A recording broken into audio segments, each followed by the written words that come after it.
Guys namaste আসসালামু আলাইকুম সত শ্ৰী আকাল আদাব। বৰ্তমান এই মিয়াকে থকা মানুহবিলাক ক'ত গেল আমাৰ অসমীয়া মানুহবিলাক। গুৱাহাটীত ইমান অসমীয়াৰ ওপৰত অত্যাচাৰ চলি আছে। মিয়াক খেদা বাদ দিয়া,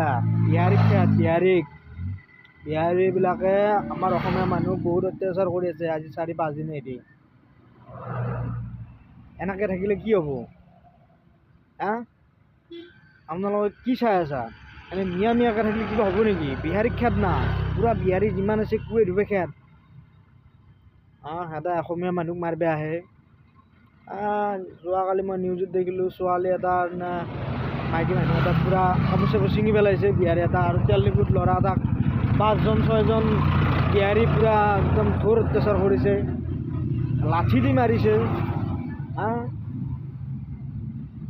বিহাৰীক পূৰা খেদ। বিহাৰী অসমত কোনো নাই, বিহাৰীক পূৰা খেদি দি বিহাৰীৰ লগত কোনো নাই, ৰিষ্টা নাই।